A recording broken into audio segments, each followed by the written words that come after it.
रहमान रहीम अस्सलाम वालेकुम। आज 24 जुलाई सन 2022। आज अगर बरसात ना होती, बारिश ना होती, तो आज यकीनन कराची में जो है और सिंध के जो दूसरे मरहले के जो बल्दियाती इंतखाबात होने थे, सिंध के दूसरे शहरों में आज जो है बल्दियाती इंतखाबात होने थे। तो महकमा मौसमियात की पेशन गोई थी कि 24 जुलाई को जो है शदीद बारिशें होंगी। इसके बायस जो है इलेक्शन कमीशन ने जो है 24 जुलाई को आज जो बल्दियाती इंतखाबात होने थे उसको मुलतवी कर दिया। तो जैसा कि आपने अभी पहले जो एक वीडियो चली उसमें देखा होगा आपने, सूबाई वज़ीर सईद गनी जो है कराची के मुख्तलिफ इलाकों का दौरा कर रहे हैं और उसमें जो है आप बारिश की जो सूरत हाल और सड़कों पे पानी खड़ा है वो साफ नज़र आ रहा है। तो आज जो वीडियो बनाने का मकसद ये है कि अब हमने ये देखना है कि बहुत से लोग इल्ज़ाम तराशियाँ कर रहे थे कि जो ये बल्दियाती जो इंतखाबात मुलतवी किए गए हैं, ये पाकिस्तान पीपल्स पार्टी ने या दीगर दूसरी सियासी जमातों पे जो है इल्ज़ामात आयद किए गए थे कि शायद इनको अपनी शिकस्त का खौफ था या ये हार रहे थे या दीगर वजूहात थी जिसकी बिना पर जो है पाकिस्तान पीपल्स पार्टी ने ये बल्दियाती इंतखाबात आज जो होने थे 24 जुलाई को, इनको जो है मुलतवी किया है। लेकिन महकमा मौसमियात की पेशन गोई आज जो है सही साबित हुई। सुबह से जो है कराची के मुख्तलिफ इलाकों में बहुत तेज़ बारिश हुई है जिसके बायस जो है कराची की मुख्तलिफ सड़कों पे जो है पानी खड़ा है, नाले जो है फुल हो चुके हैं, ओवरफ्लो हो चुके हैं। महमूदाबाद का भी देखा मैंने, कयूमाबाद का देखा कि वहाँ जो है शदीद तुग़यानी है और बारिश नाले उबल पड़े हैं, पानी बाहर आ गया है। तो इस लिहाज से जो है इलेक्शन कमीशन ने का ये फ़ैसला मेरे हिसाब से, मेरी नाक़िस राय के मुताबिक तो दुरुस्त है, क्योंकि अगर आज अगर ये बल्दियाती इंतखाबात होते, वैसे ही टर्नआउट बहुत कम रहता है जब भी अब जो इलेक्शन होते हैं तो टर्नआउट वैसे ही कम रहता है और अगर आज इस बरसात के मौसम में अगर ये बल्दियाती इंतखाबात होते तो यकीनन टर्नआउट ना होने के बराबर रहता। फिर यही सियासी जमातें जो है शोर कर रही होती कि हमारा जो इतना वोट पड़ा, या इलेक्शन कमीशन को जब पहले पता था और महकमा मौसमियात की पेशन गोई थी तो इन्होंने जो है बल्दियाती इंतखाबात इन्होंने जो है आगे क्यों नहीं बढ़ाए। तो अब फैसला इन तमाम लोगों ने करना है जो लोग इल्ज़ामात लगा रहे थे।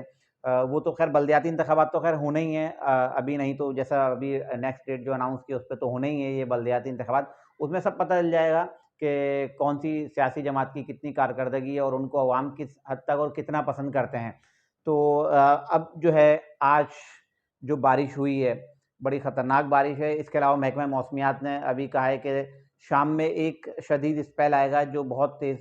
बारिश बरसाने वाला स्पेल जो है सिंध में और कराची में दाखिल होगा और आज रात में भी शदीद बारिशों की पेशन गोई 150 मिलीलीटर बारिश की जो है महकमा मौसमियात ने पेशन गोई की है। तो अब जो है मेरी नाक़िस राय के मुताबिक इलेक्शन कमीशन का ये फ़ैसला बिल्कुल दुरुस्त था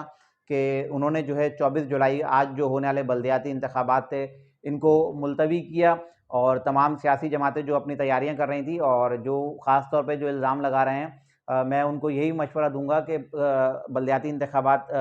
ज़्यादा दूर नहीं है, नई डेट डेट अनाउंस हो चुकी है और इंशाल्लाह उस पे बल्दियाती इंतखाबात होंगे, तो उसमें इंशाल्लाह सब कुछ सामने आ जाएगा, दूध का दूध, पानी का पानी हो जाएगा और जो लोग अपना अवाम की जिन्होंने खिदमत की है और पता चल जाएगा कि किसको वोट मिलना है और आगे आइंदा किसने जीतना है। जो अच्छा काम करे और हमारी तो ज़ाहिर-सी बात है एज़ अ सहाफ़ी और एज़ अ तज्ज़ियाकार हम तो एक यही कहेंगे जो पाकिस्तान के हक़ में बेहतर हो, जो सिंध के हक़ में बेहतर हो, जो कराची के हक़ में बेहतर हो, जो अवाम की खिदमत करने वाले लोग हों, उन लोगों को वोट मिलना चाहिए और उन्हीं को वोट देना चाहिए। बहरहाल ये फ़ैसला बहुत जल्द होने वाला है और जब बल्दियाती इंतखाबात होंगे, उसमें ये चीज़ क्लियर हो जाएगी कि नया मेयर कौन बनता है, क्योंकि ज़्यादातर जो इस वक़्त जो डिबेट है और ज़्यादातर जो इस वक़्त लड़ाई है, ख़ास तौर पे कराची के मेयर की और जिसमें जो है बहुत सारी सियासी जमातें, जिसमें पाकिस्तान पीपल्स पार्टी भी दावा करती है, पाकिस्तान तहरीक-ए-इंसाफ भी दावा करती है, इसमें मुत्तहिदा कौमी मूवमेंट भी दावा करती है, इसमें टीएलपी भी दावा करती है, इसमें पीएसपी भी दावा करती है। बहरहाल बल्दियाती इंतखाबात अब दूर नहीं है और नताइज इंशाल्लाह सबके सामने होंगे और इंशाल्लाह जैसे ही ये बल्दियाती इंतखाबात होते हैं और जब इनका नया मेयर मुंतखब होता है तो उसके बाद इंशाल्लाह फिर से मैं एक वीडियो बनाऊँगा और उस पे अपना तजिया दूँगा। तो मेरी आप जो है वीडियोज़ देखते रहें, अपनी कीमती राय से ज़रूर आगाह करें और मैं तमाम दोस्तों से मेरी एक रिक्वेस्ट है, जिन लोगों ने अब तक मेरे चैनल को सब्सक्राइब नहीं किया, प्लीज़ मेरे चैनल को लाज़मी सब्सक्राइब करें। बहुत-बहुत शुक्रिया।